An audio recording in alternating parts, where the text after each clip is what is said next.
વાતાવરણમાં ઋતુગત ફેરફાર સાથે ઝીણી ઝેરી જીવાત તેમજ મચ્છરનો ઉપદ્રવ પણ થાય છે, પરંતુ શું તમે ક્યારેય નોંધ્યું છે કે મચ્છર ઓછા હોય કે ઘણા તેઓ અમુક લોકોને વધુ કરડે છે?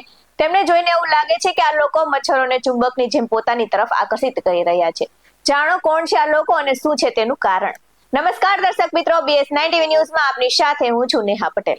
આમ તો એવું આપણા વડીલો કહેતા હોય છે કે જેનું લોહી એટલે કે બ્લડ મીઠું હોય છે તેમને વધુ મચ્છર કરડે છે, પરંતુ ઘણા સંશોધનો પછી ડોક્ટર્સનું એવું કહેવું છે કે જે લોકોનું બ્લડ ગ્રુપ O પોઝિટિવ હોય છે તેવા લોકોને મચ્છર વધુ કરડે છે, કારણ કે આ બ્લડ ગ્રુપ ધરાવતા લોકોમાં મેટાબોલિઝમ રેટ ખૂબ જ વધારે હોય છે.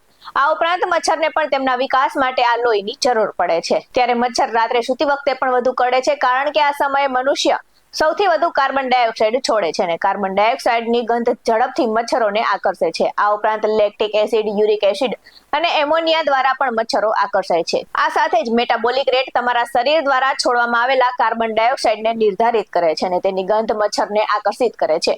ત્યારે માદા મચ્છર પોતાના સેન્સિંગ ઓર્ગન્સની મદદથી આ ગંધને ઓળખે છે અને પછી તે વ્યક્તિને વધારે કરડે છે. અને આમ જોઈએ તો ડાર્ક રંગના કપડાં પહેરવાનું ઘણા લોકો વધુ પસંદ કરે છે, ત્યારે મચ્છર ઘણીવાર કાળા અને ઘેરા રંગો તરફ વધુ આકર્ષાય છે. જે લોકો ઓછું બોલે છે અને શાંત રહે છે તેમને પણ મચ્છર વધુ કરડે છે, કારણ કે મૌન રહેવાથી તેઓ કાર્બન ડાયોક્સાઇડનું પ્રમાણ વધુ છોડે છે. ત્યારે મચ્છર શરીર તરફ ગંધના કારણે આકર્ષાય છે. જે લોકોને શરીરની અતિશય દુર્ગંધ આવતી હોય અથવા જે લોકો વધુ પડતા પરફ્યુમનો ઉપયોગ કરે છે તેમને પણ મચ્છર વધુ કરડે છે. અને મચ્છરોની સલામતી માટે શું કરવું જોઈએ, તો વાત એમ છે કે ફૂલ સ્લીવના કપડાં પહેરવાથી મચ્છરના કરડવાથી બચી શકાય છે, ખાસ કરીને જ્યારે તમે પાર્ક જેવી ખુલ્લી જગ્યામાં અથવા બહાર ક્યાંય જતા હોય. અને આ સાથે જ મોસ્કિટો રિપેલન્ટ ક્રીમ બજારમાં મળે છે અને એ ક્રીમ પણ ઉપલબ્ધ છે, જેને લગાવીને તમે બહાર જઈ શકો છો.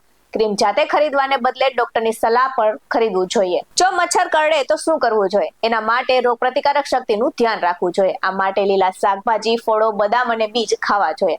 અને સૌથી અગત્યની વાત તો એ છે કે તમે જે પણ ખાઓ તેને તમારે વ્યવસ્થિત રાંધી અને ધોઈને ખાવું જોઈએ. આ સાથે જ હર્બલ ચા પીવો, જે તમે ઘરે જ બનાવી શકો છો. તેમાં આદુ, કાળા મરી, લવિંગ, તજ અને તુલસીના પાન મિક્સ કરીને તેને સારી રીતે ઉકાળો અને સતત થોડા દિવસ સુધી દરરોજ 1 કપ પીવો. આવા જ વધુ અહેવાલ સાથે ફરી મળતા રહીશું. તમે અમારી YouTube ચેનલને સબસ્ક્રાઇબ કરવાનું અને અમને Facebook અને Instagram પર ફોલો કરવાનું ભૂલશો નહીં. બાકી અવનવી અપડેટ્સ મેળવવા માટે આપ જોતા રહો BS9 ન્યૂઝ.